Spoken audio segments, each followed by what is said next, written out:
हस्बुनल्लाहु व निअमल वकील, निअमल मौला व निअमन नसीर। अऊज़ु बिल्लाहि मिनश शैतानिर रजीम। बिस्मिल्लाहिर रहमानिर रहीम।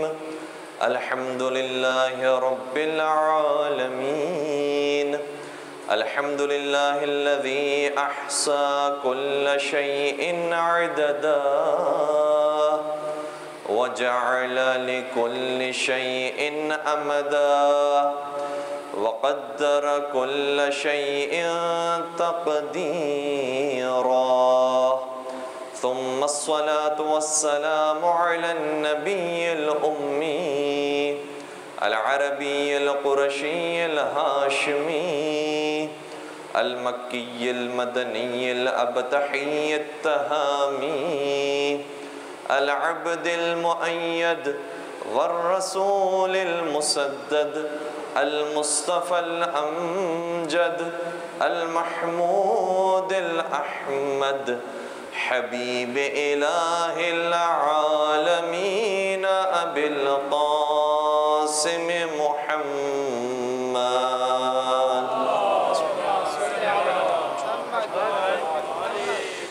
व अला अहले बैतिहि अत्तय्यबीन अत्ताहिरीन अल-मअसूमीन अल-मज़लूमीन अल्लज़ीना अज़हबल्लाहु अन्हुमुर रिज्स व तह्हरहुम तत्हीरा।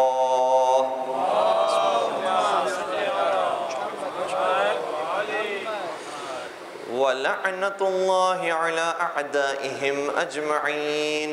अम्मा बअद फ़क़द क़ाल अल्लाहु तबारक व तआला फ़ी मुहकम किताबिहिल मजीद व फ़ुरक़ानिहिल हमीद। बिस्मिल्लाहिर रहमानिर रहीम।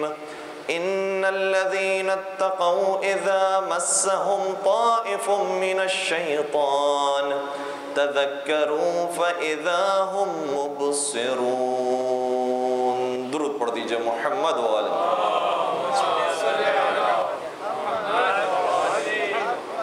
अज़ान गिरामी क़ादर, हमसे पहले जो उलमा कराम बयान करके गए हैं वो यकीनन हमसे बहुत बेहतर होगा और बहुत बेहतर अंदाज में उन्होंने बयान किया और आपने समाअत फरमाया। मैं हक़ीर से तालिब इल्म आपकी खिदमत में 2 दिनों के लिए हाज़िर खिदमत हुआ हूँ और इंशाअल्लाह कुछ टूटे फूटे अराइज़ आपकी खिदमत बयान करके ज़हमत को तमाम करूँगा।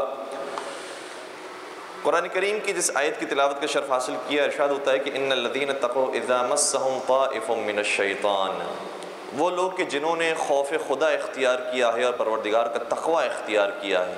यानी बात की जा रही है दीनदारों की कि जो आए हैं इस रास्ते में। इज़ा मस्सहुम ताइफ़ुम मिनश शैतान, कभी कभार शैतान भी उन्हें घेर लेता है और उनका तवाफ़ करता है।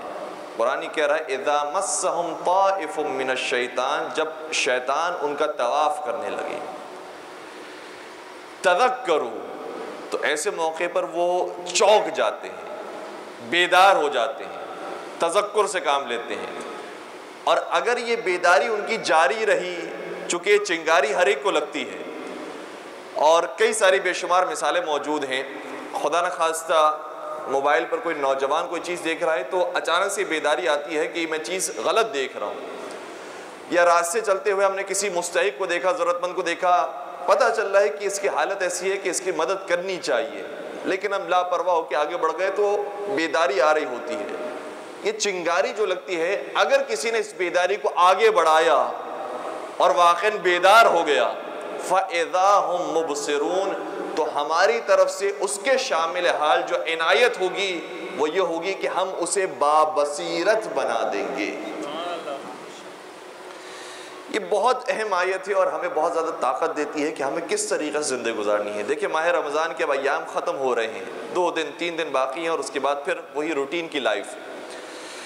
माह रमज़ान में जो हमारी तरबियत हुई है, उसके बाद कम अज़ कम इंसान खाने पीने से जो बचा हुआ होता है, तो ईद का दिन जब आता है तो खाना भी मुश्किल हो जाता है। जो हलाल खाना है वो भी नहीं खाया जा रहा होता, चूँकि उसकी आदत नहीं है। इसका मतलब ये हुआ कि अगर किसी की वाक़ई आदत बन जाए कि मैं फरमा बरदारी परवरदिगार करूँ, तो अगर रास्ते में कहीं नाफरमानी आ भी जाती है, मासियत आती है और गुनाह आ भी जाता है, तब भी इंसान चौंक जाता है कि नहीं, ये मेरी आदत के अंदर नहीं है, मैं काम कर नहीं सकता, क्योंकि परवरदिगार ने मुझे इस तरह की ट्रेनिंग नहीं दी है। तो ये पूरा जो महीना ट्रेनिंग का था, अब हमसे रुखसत हो रहा है और अब असली मैच की तरफ हम दाखिल हो रहे हैं कि इसके बाद तुम्हारी तैयारी कितनी, अब शैतान खोल दिया जाएगा। अब देखते हैं कि तुम कितना लड़ सकते हो अपने नफ्स से और कितना लड़ सकते हो शैतान से। तो अगर किसी ने 30 दिनों तक अच्छे तरीके से ट्रेनिंग की होगी तो सारा साल उसका मुकाबला कर सकेगा। इसलिए मौला मुत्तक़ियान अमीरुल मोमिनीन हज़रत अली इब्न अबी तालिब अलैहिस्सलाम के बारे में मिलता है,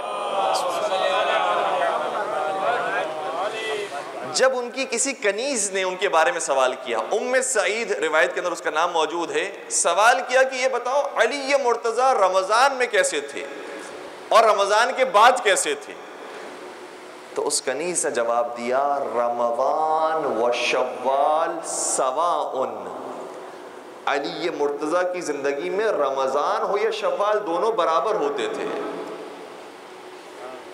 ऐसा नहीं कि रमज़ान है तो बहुत ज़्यादा दीनदारी है, बहुत ज़्यादा कुरान करीम की तिलावत है, बहुत नेकियां हैं, और रमज़ान के बाद सारी आज़ादी हो गई। इतनी तैयारी थी कि रमज़ान और शव्वाल बराबर होता था। युह्यिल लैल कुल्लहु, जिस तरीके से रमज़ान की रातों में अली बेदार रहते थे, उसी तरीके से शव्वाल की रातों में भी बेदार रहते थे। अल्लाह अकबर। कौन मुकाबला कर सकता है अली मुर्तज़ा का? किसमें इतनी ज़रूरत है कि उनकी परवाज़ से पहुँच सके? लेकिन उनके नक्शे कदम पर चलने की कोशिश कर सकते हैं। और कितने ही उनके मुखालिफिन ऐसे थे कि जिन्होंने इस फजीलत का भी इनकार किया। इब्न तैमिया वो कहता है कि अली मुर्तज़ा के बारे में ये रिवायतों के अंदर आया है कि हजार रकअत नमाज पढ़ा करते थे। तो पहले तो इनकार किया कि नहीं, ऐसा हो नहीं सकता, और फिर दूसरी बात ये कहता है कि और अगर अली 1000 रकअत नमाज पढ़ा करते थे, सुनिएगा तवज्जो से, अगर 1000 रकअत नमाज पढ़ा करते थे तो ये खिलाफ शरा है, खिलाफ सुन्नत रसूल है, और ये खिलाफ आदत भी है कि ऐसा हो ही नहीं सकता। ये दो एतराज़ात उसने किए हैं, सुन्नत रसूल के भी खिलाफ है नऊज़ुबिल्लाह, और दूसरी बात यह है कि ऐसा होना ही मुमकिन नहीं कि 1000 रकअत इंसान एक रात के अंदर पढ़ सके।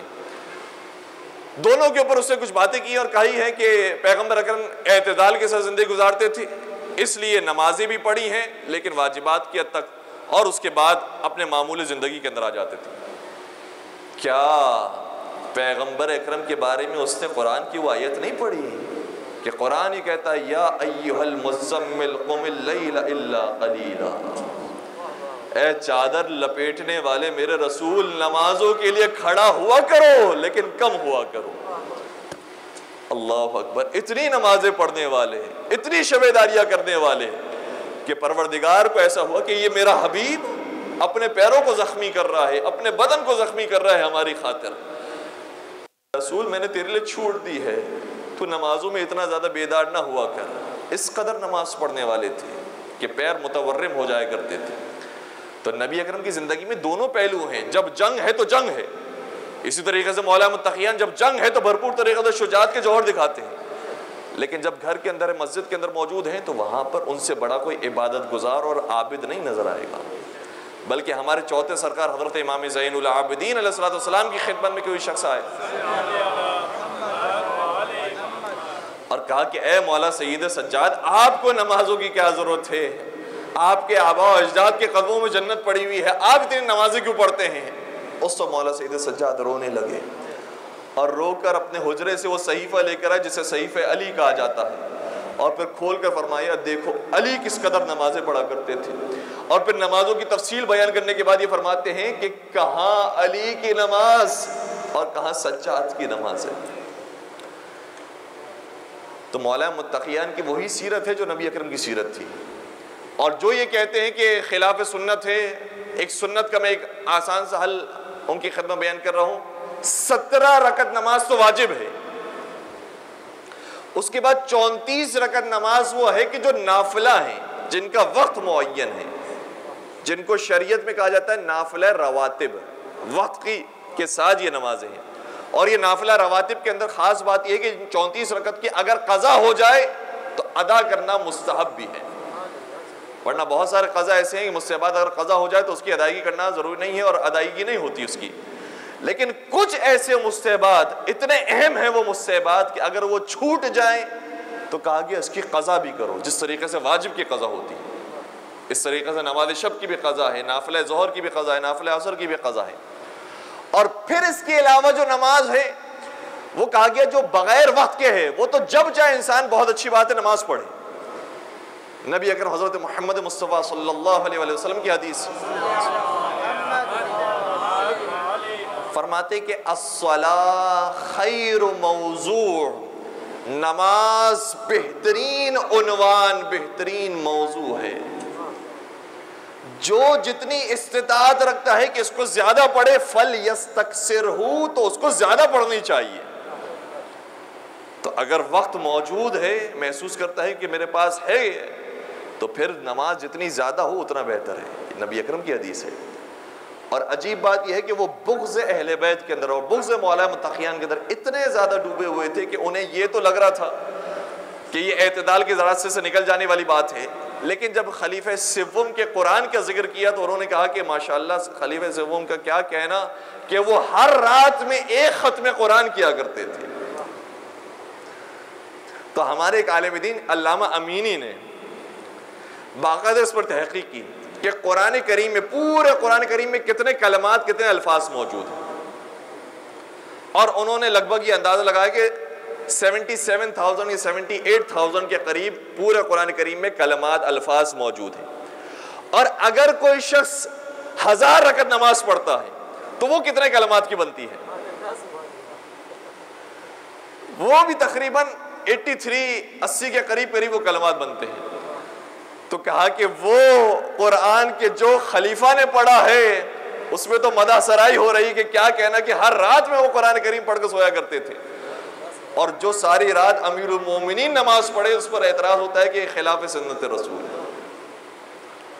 तो एक तो इस तरह से मंतकी तौर पर उनको जवाब दिया, पहली चीज ये। दूसरी चीज कि जो ये कहते हैं कि खिलाफ आदत है, ये हो नहीं सकता कि इतनी सारी इंसान नमाज पढ़े, उसका भी उन्होंने अल्लामा अमीनी ने जवाब दिया। क्या ये तो मैंने अभी एक मिसाल दी है कि आपके एक खलीफा के बारे में आप ये फरमाते हैं कि हर रात वो पूरा खत्म कुरान किया करते थे, वरना आपने अपनी उसी किताब के अंदर कई और बुजुर्गान का जिक्र किया है जो एक एक रात में 2-2 कुरान खत्म किया करते थे।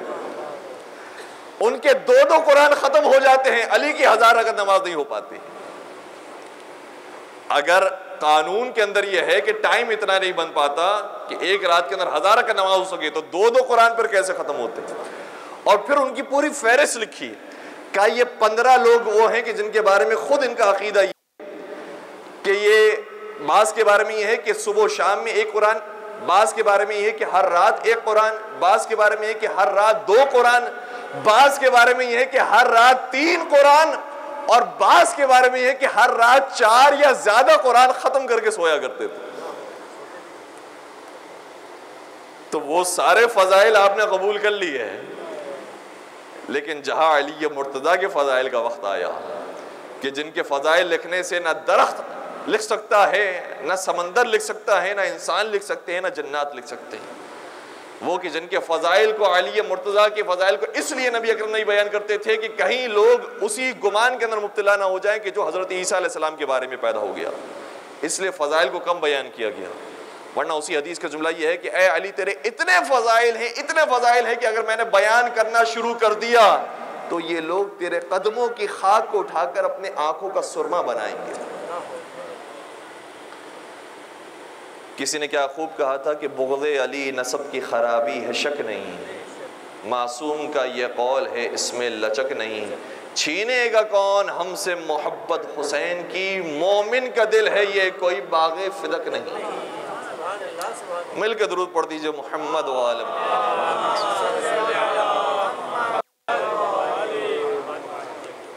और ये जो जवाब किताब के अंदर दिया है, इसके अलावा अल्लामा अमीनी से एक और मरतबा सवाल हुआ था, उस वक्त भी उन्होंने जवाब दिया था, और ये जवाब काबिल तवज्जो है। ये माह रमज़ान के लिए हमारे लिए भी खुद एक नमूना एग्जाम्पल है कि हमें किस तरीके से माह रमज़ान से फारिग होना है और यहाँ से फिर हमें अपना आगे का सफ़र कैसे जारी करना है।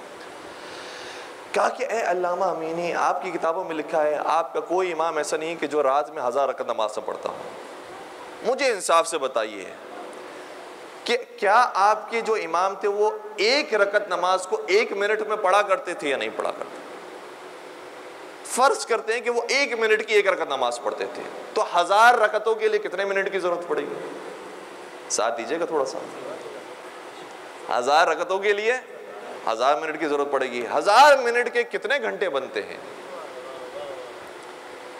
600 मिनट के 10 घंटे हो गए, तो 1000 मिनट्स के तकरीबन 14-15 घंटे बन गए। क्या इतने घंटे अगर वो नमाज ही पढ़ते रहे तो फिर बाकी जिंदगी उनकी कैसी चला करती थी? सोते कब थे, वो खाते कब थे, वो घर वालों की तरबियत कब करते थे, वो जिहाद पर भी जाते थे, वो रिज़्क़े हलाल भी कमाते थे? ये काम हो नहीं सकता मंतकी तौर पर। आपने जो अपनी किताबों के अंदर लिखा है ना, उसकी इस्लाह की ज़रूरत है, उसको दोबारा पढ़ने की, उसको रिवाइज करने की ज़रूरत है। और जो चीज़ें आपके यहाँ पर थोड़ी सी गुलू का शिकार हो रही हैं, उसको थोड़ा सा कम करने की ज़रूरत है, यानी 1 ज़ीरो ज़रा कम कर दीजिए। और उन्होंने कहा कि बहरहाल हर मिनट का अगर हम हिसाब लगाएंगे तो यही बनेगा। अल्लामा अमीनी ने लफ्जी जवाब देने के बजाय अमली जवाब दिया और कहा उनकी नमाजों की क्या बात, मैं खुद तुम्हारे सामने 1000 रकत नमाज पढ़ता हूं, तुम गिनो कि कितने घंटे बने। और बाकायदा उन्होंने वही खड़े रहकर 1000 रकत नमाज पढ़ी। बाज कहते हैं कि हरम इमाम अली रज़ा अलैहिस्सलाम में वाक़या पेश आया था। अल्लाहुम्मा सल्ली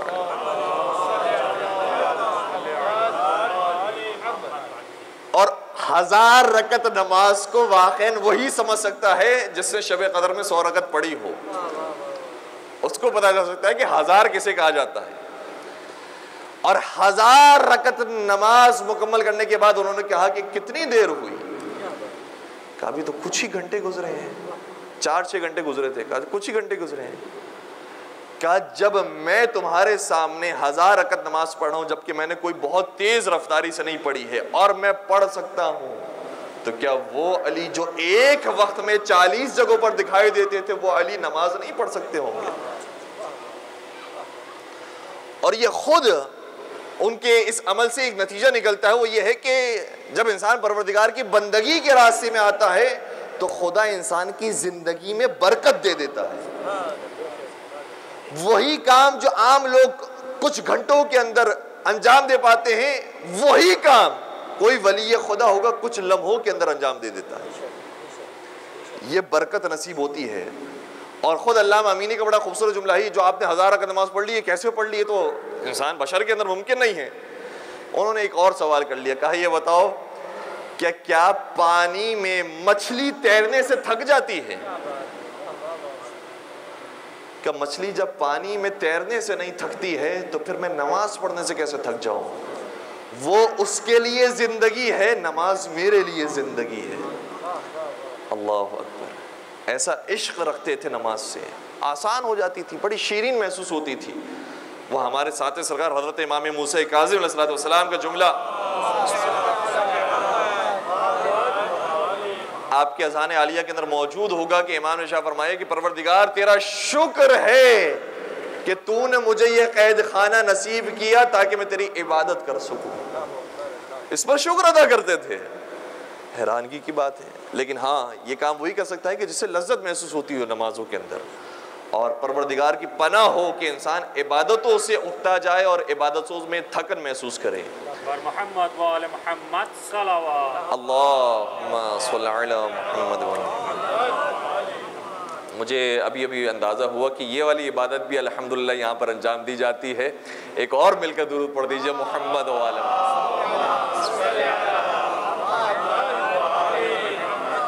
खुदा सलामत रखे और बड़े तवज्जो से आप समाअत फरमाते हैं, और इंशाअल्लाह परवरदिगार हमारे दिलों के अंदर मोहब्बत मोहम्मद वाले मोहम्मद को हमेशा सरशार फरमाए और हमारी नस्लों में भी अता फरमाए।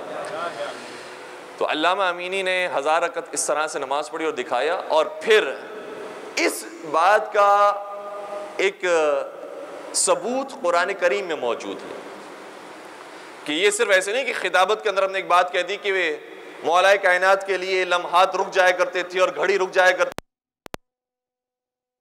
था और कोई ये काम नहीं कर सकता। कुरान करीम में इसका नमूना मौजूद है। जब हम हज़रत सुलेमान अलैहिस्सलाम के वाक़े को पढ़ते हैं, जब वो अपने दरबारियों के साथ थे, तो कहा कौन है कि जो मलके बिल्कीस के तख्त को लेकर आए? तो काल इफ़रीतुम मिनल जिन्न, जो जिनों में बहुत ताकतवर था वो खड़ा हुआ, कहा अना आती का बिही क़ब्ल अन यरतद्दा क़ब्ल अन तक़ूम मिन मक़ामिक, ए सुलेमान मैं उस तख्त को ला सकता हूँ क़ब्ल इसके कि आप अपने मकाम से खड़े हों, वो तख्त हाजिर हो जाएगा। तख्त कहाँ पर मौजूद था? तख्त था यमन में। पैगंबर जनाब सुलेमान है फ़लस्तीन में। फ़लस्तीन से यमन तक का फासला हजारों किलोमीटर का क़ब्ल इसके कि आप अपने मकाम से खड़े हो, और ये जो 2 सेकंड लगे मैं इस तख्त को हाजिर कर दूंगा। जिन था, कर सकता होगा, लेकिन कुरान ने आगे कहा वक़ाल अल्लज़ी इंदहु इल्मुम मिनल किताब, फिर वो खड़ा हुआ जिसके पास किताब का कुछ इल्म मौजूद था, और उसने इससे बढ़कर बात बयान की, का अना आती का बिही क़ब्ल अन यरतद्दा इलैका तरफुक, ए सुलेमान आपकी पलक झपकने से पहले मैं वो तख्त हाजिर कर दूंगा। और हाजिर करके दिखा भी दिया। ये जिन भी नहीं है इंसान, और है हजरत सुलेमान का वसी, और हजरत सुलेमान सैयदुल अंबिया इमामुल अंबिया भी नहीं है। तो जब वसीय सुलेमान के अंदर यह सलाहियत मौजूद है कि वो पलक झपकने में इतना बड़ा फासला मिनटों में और सेकंडों के अंदर तय कर सकता है, तो वो जो वसीय सैयदुल अंबिया हो, वो जो वसीय इमामुल अंबिया हो, वो जो वसीय खातमुन नबिय्यीन हो, क्या उसके अंदर ये सलाहियत नहीं है कि लम्हों के अंदर एक तवील इबादत को अंजाम दे दें? यार, और क्या फर्क है इन दोनों मिसालों के अंदर? फर्क सिर्फ इतना सा है, तवज्जो फरमाइएगा, कि जो कुरान जिस वाक़े का जिक्र कर रहा है उसको हम कहते हैं तय्युल अर्ज हुआ है। एक जगह से दूसरी जगह बहुत तेजी से जमीन सुकड़ी है और वो शख्स पहुंच गया या वो तख्त पहुंच गया, इसको कहा जाता है तय्युल अर्ज। यानी तय्ये जमीनी का जिक्र कुरान ने किया है, तो क्या तय्ये जमानी मुमकिन नहीं है? जब तय्ये मकानी मुमकिन है तो क्या तय्ये जमानी मुमकिन नहीं है? जमीन सुकड़ गई और फौरन से ये तख्त हाजिर हो गया, तो इसी तरीके से जमाना भी सुकड़ जाता है, और उसी के अंदर मौला मुत्तक़ियान हो और हमारे आइम्मा हो, उसी लम्हात के अंदर हजार हजार रकत नमाज पढ़ सकते थे, जिस तरीके से हज़रत सुलेमान अलैहिस्सलाम की वसी ने यह तख्त हासिल कर दी। और उससे बढ़कर बात यह है कि हज़रत सुलेमान अलैहिस्सलाम का मकाम कहाँ और कहाँ मेरे मौला मुश्किल कुशा का मकाम है। ए हज़रत सुलेमान, आपका मकाम वाक़ईन बहुत बुलंद है, कुरान करीम में आपका जिक्र आया है। आप बादशाह थे जिनों पर भी, इंसानों पर भी, हवाओं पर भी, जानवरों पर भी, लेकिन जब मलकुल मौत आपके पास आया था तो आपको मोहलत नहीं दी थी। लेकिन हाय अली मुर्तज़ा और उनका घराना, जब मलकुल मौत इनके दरवाजे पर दाखिल होता है तो पहले इजाज़त तलब करता है, फिर आता है। तो जब हज़रत सुलेमान के वसी उस मकाम पर पहुँच सकते हैं, तो इमामुल अंबिया के वसी हज़रत अली मुर्तज़ा अलैहिस्सलातु वस्सलाम उस मकाम पर कैसे नहीं पहुँच सकते?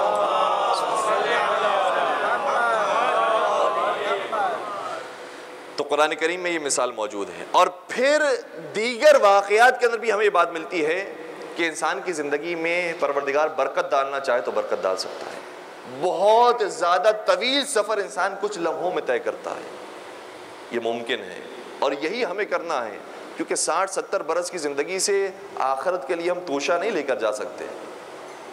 अगर हम कुछ लम्हों के अंदर 80-80 साल के सफ़र को तय कर ले, जिस तरीक़े से शब क़दर के अंदर कहा गया कि ये एक रात 1000 महीनों से अफजल है, तब हम कुछ तोशे आखिरत तैयार कर सकेंगे उस सफ़र के लिए। और अजीब बात यह है कि जो कलमा बरकत है इतना इम्पोर्टेंस रखता है मुतून इस्लामी के अंदर, दीनी तालीमात के अंदर, रिवायात के अंदर, कुरान करीम के अंदर जा बजा बरकत का लफ्ज़ आपको मौजूद मिलेगा। और हम ये दुआ भी देते रहते हैं परवरदिगार आपके रिज़्क़ में बरकत अता फरमाए, बरकत। लेकिन अजीब बात यह है कि इस बरकत के मफहूम से मगरिब नावाकिफ है। वेस्ट के अंदर इतनी इल्मी तरक्की हो गई है, लेकिन वो बरकत के लफ्ज़ से नावाकिफ है। उनको नहीं मालूम कि ये बरकत क्या चीज़ होती है, जबकि बरकत दीन इस्लाम के अंदर एक बहुत अहम मकाम रखती है। बरकत किसे कहा जाता है? सादा सी तारीफ यह है कि बरकत उसे कहा जाता है। मेरे जहन में अचानक ही आ गया कि यहाँ पर बहुत सारे बरकत नाम के अफराद होंगे, ऐसा ना हो कि बरकत की तारीफ बयान करूँ तो कोई साहब उठ के कहे ये बरकत है। बरकत उसे कहा जाता है कि बज़ाहिर मुख्तसर नजर आने वाली चीज में एक कसीर फायदा पोशीदा हो। बज़ाहिर बहुत छोटी है लेकिन हकीकत में बहुत बड़ी है।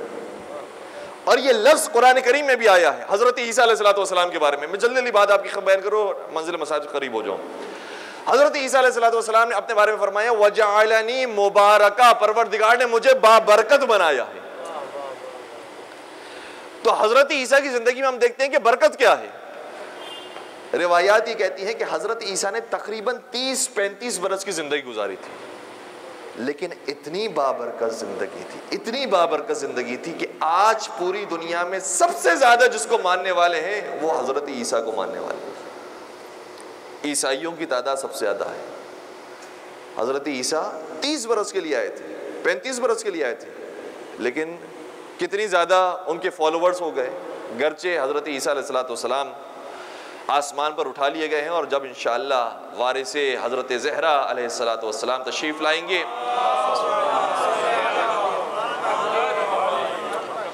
तो किसी ने क्या खूब कहा था कि होंगे ईसा भी मगर आप पढ़ाएंगे नमाज, होंगे ईसा भी मगर आप पढ़ाएंगे नमाज, 2 कदम आगे नबूवत से इमामत होगी। खुशनुदिया इमाम ज़मान बावाज़ बुलंद सलावत अल्लाहुम्मा सल्ली अला मुहम्मद व अला मुहम्मद अज्जल फरजहु। तो हज़रत ईसा अलैहिस्सलाम की ज़िंदगी बाबरकत थी, मुख्तसर ज़िंदगी लेकिन कितना फ़ायदा दिया। इसी तरीके से माह रमज़ान के बारे में भी यही ताबीर आई। जब ख़त्मी मरतबत रसूल अकरम खुतबा बयान फरमा रहे थे तो फरमाते हैं कि अय्युहन्नास क़द अक़बल इलैकुम शहरुल्लाहि बिल बरकती वर रहमती वल मग़फ़िरा। ए इंसानो, तुम्हारे पास अभी जो महीना आ रहा है माह रमज़ान का, चूँकि शाबान के आखिरी अय्याम थे, ये जो महीना आ रहा है ये बरकत के साथ आ रहा है और रहमत के साथ आ रहा है और मग़फ़िरत के साथ आ रहा है।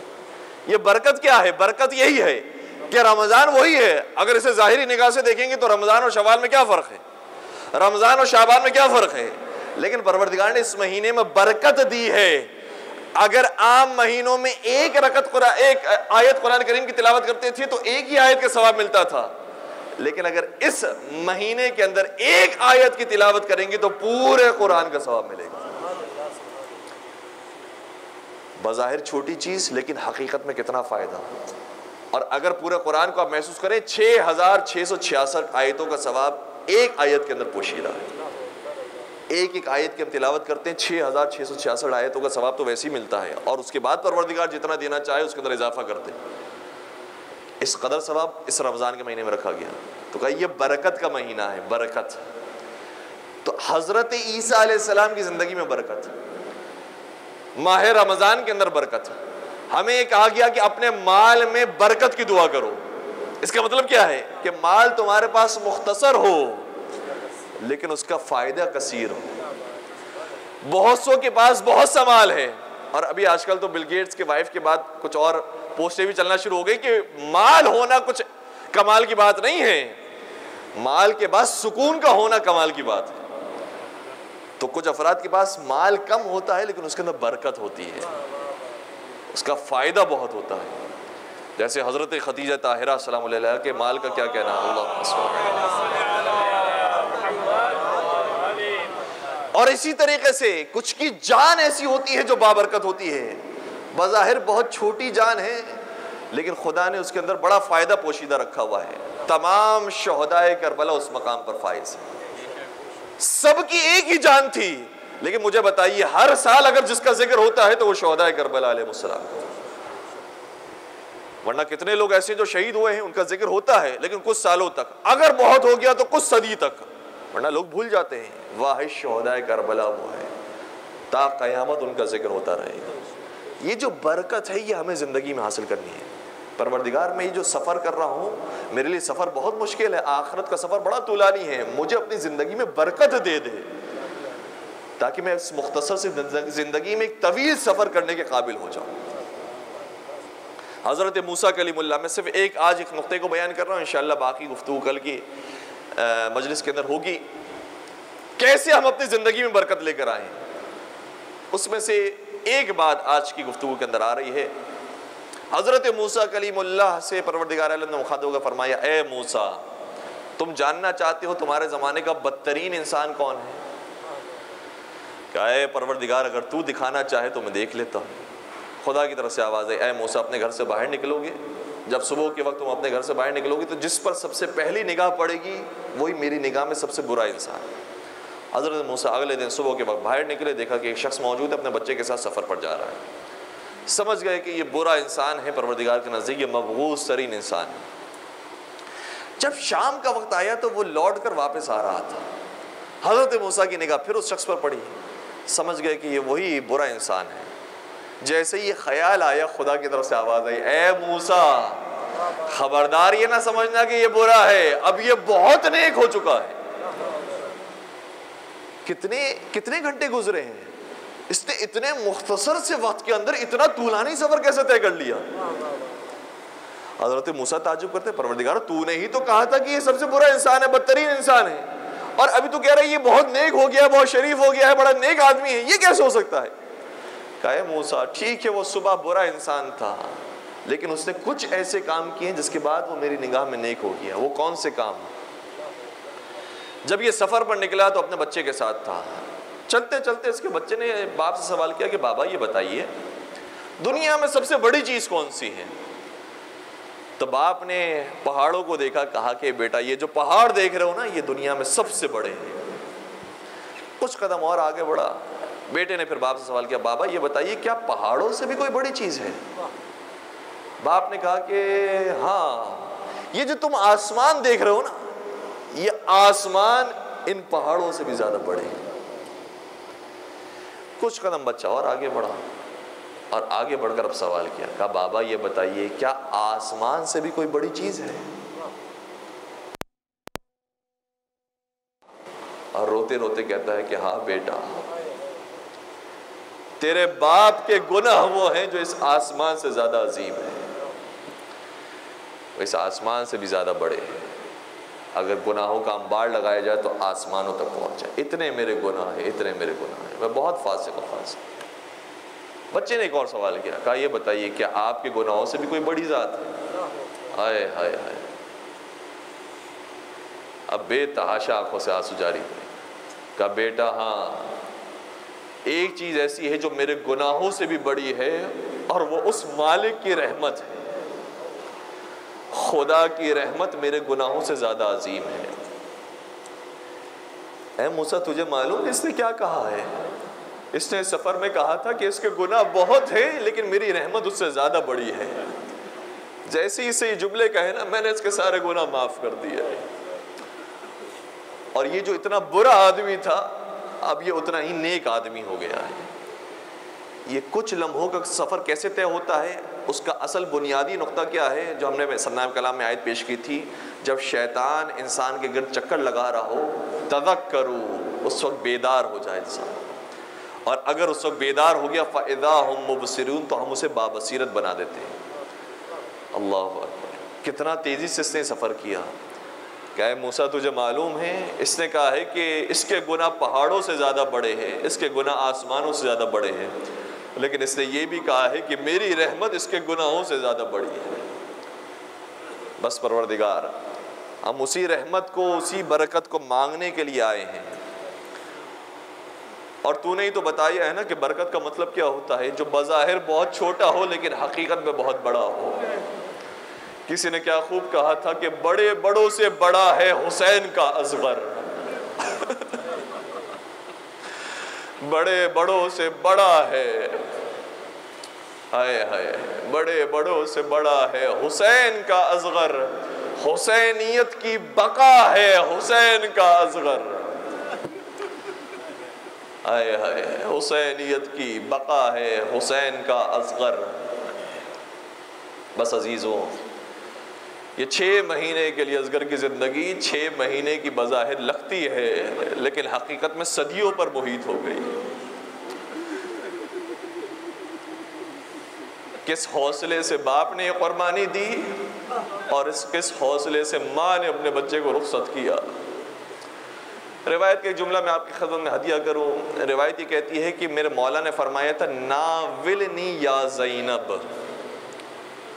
बहन ज़ैनब उस बच्चे को मेरे हवाले कर दो। उलमा ने इस पर गुफ्तगू की, कहा कि ये कैसे मुमकिन है कि जनाब ज़ैनब से फरमाया हो कि वो बच्चा हवाले कर दो, जबकि वो जनाब उम्मे लैला का बेटा है।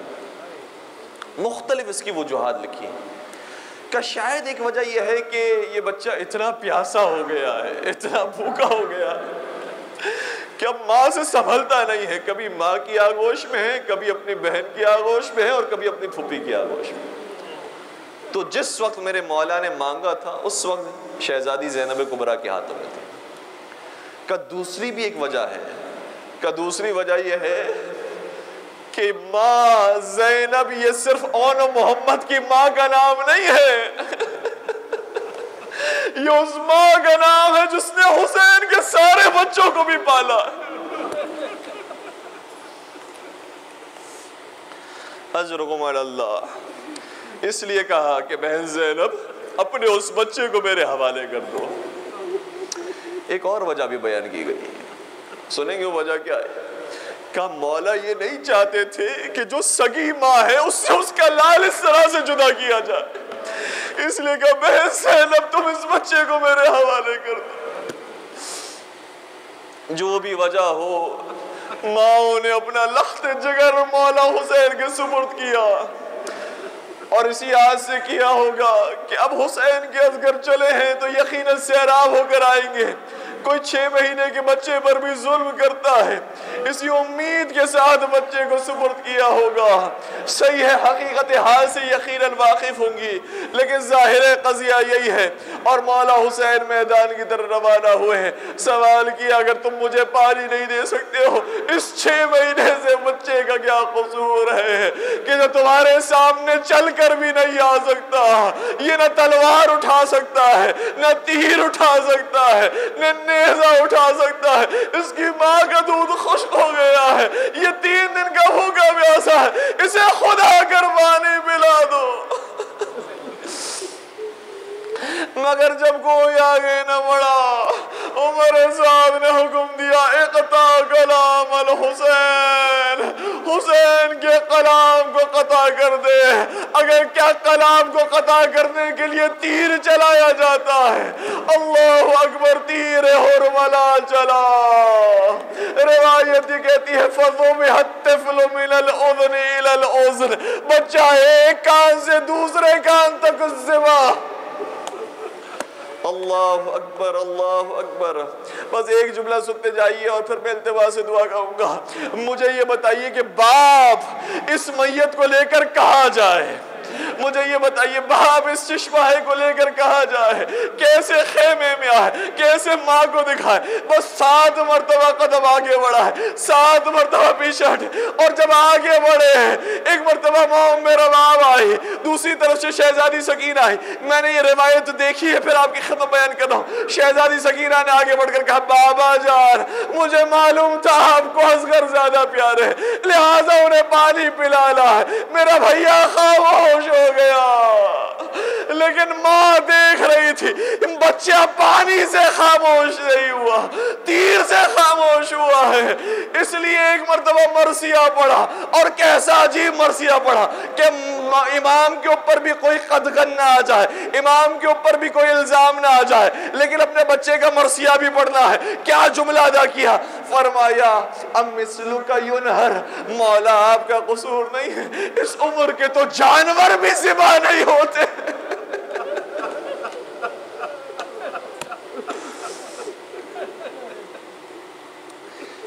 इन जालिमों को मेरे मासूम बच्चे की सूरत पर कोई रहम ना आया।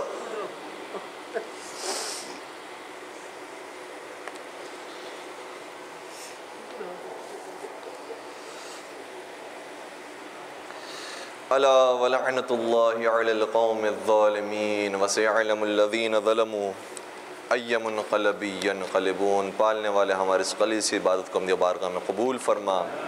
इन गुनहगार आँखों से जो आंसू बहे हैं उन्हें रुमाल हज़रत सैयदा कायनात में जगह नसीब फरमा। हमारे भी तमाम गुनाह कबीरा सगीरा की मग़फ़िरत फ़रमा और हमारे मरहूमीन के भी गुनाहों की मग़फ़िरत फ़रमा, बिलख़ुसूस वालिदैन की मग़फ़िरत फ़रमा और उनके ऊपर रहमत का साया फ़रमा। परवरदिगारा बिहक़्क़ मुहम्मद वाले मोहम्मद तमाम शियान हैदर कर्रार की जान माल इज़्ज़त व आबरू की हिफाजत फ़रमा। तमाम उलमाए कराम का साया सरों पर कायम दायम फ़रमा। शोहदाए मिल्लत जाफ़रिया के दर्जात बुलंद हैं, उन्हें मज़ीद मुतआली फ़रमा। तमाम मरीज़ों को, बीमारों को शिफ़ाए कामिल और आजिला नसीब फ़रमा। बेरोज़गार मोमिन को रोज़ बरसर रोज़गार फ़रमा। जो साहिब रोज़गार है उनके रिज़्क़ में बरकत वसअत व कसरत नसीब फ़रमा। हाज़रीन मजलिस की जायज़ शरई हाजात को पूरा फ़रमा। जो इस मजलिस के अंदर दाम दिरहमें सुख़न क़दम में किसी भी एतबार से शरीक है, परवरदिगार उन तमाम की नेक तौफ़ीक़ात में इज़ाफ़ा फ़रमा। हम सब के दिलों को मोहब्बत मोहम्मद वाले मोहम्मद से सरशार फ़रमा। कुरान और अहले बैत के दामन से हमेशा मुतमस्सिक रहने की तौफ़ीक़ अता फ़रमा। और तमाम दुआओं में से अहम तरीन दुआ यह है कि हज़रत हुज्जत इब्न अल हसन के ज़हूर में ताजील फ़रमा। हमें उनके आशिक़ीन, मुहिब्बीन, सच्चे चाहने वाले और मानने वालों में शुमार फ़रमा।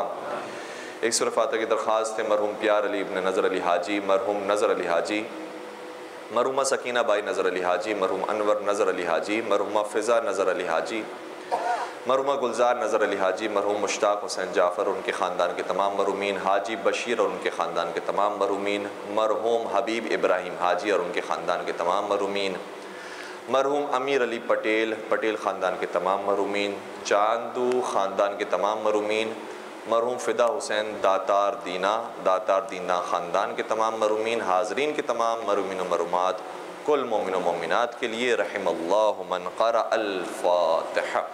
बिस्मिल्लाहिर्रहमानिर्रहीम, अल्हम्दुलिल्लाहि रब्बिल आलमीन, अर्रहमानिर्रहीम, मालिकि यौमिद्दीन, इय्याका नअबुदु व इय्याका नस्तईन, इहदिनस सिरातल मुस्तक़ीम, सिरातल लज़ीना अनअमत अलैहिम गैरिल मग़दूबि अलैहिम वलद्दाल्लीन। बिस्मिल्लाहिर्रहमानिर्रहीम, क़ुल हुवल्लाहु अहद, अल्लाहुस समद, लम यलिद वलम यूलद वलम यकुल लहू कुफुवन अहद। बिस्मिल्लाहिर्रहमानिर्रहीम, क़ुल हुवल्लाहु अहद, अल्लाहुस समद, लम यलिद वलम यूलद वलम यकुल लहू कुफुवन अहद। बिस्मिल्लाहिर्रहमानिर्रहीम, क़ुल हुवल्लाहु अहद, अल्लाहुस समद, लम यलिद वलम यूलद वलम यकुल लहू कुफुवन अहद। अल्लाहुम्मा ग़फ़िर लिल मुअमिनीन वल मुअमिनात वल मुस्लिमीन वल मुस्लिमात अल अहयाइ मिनहुम वल अमवात, ताबिअ बैनना व बैनहुम बिल खैरात, इन्नका मुजीबुद दअवात, इन्नका अला कुल्लि शैइन क़दीर, बिरहमतिका या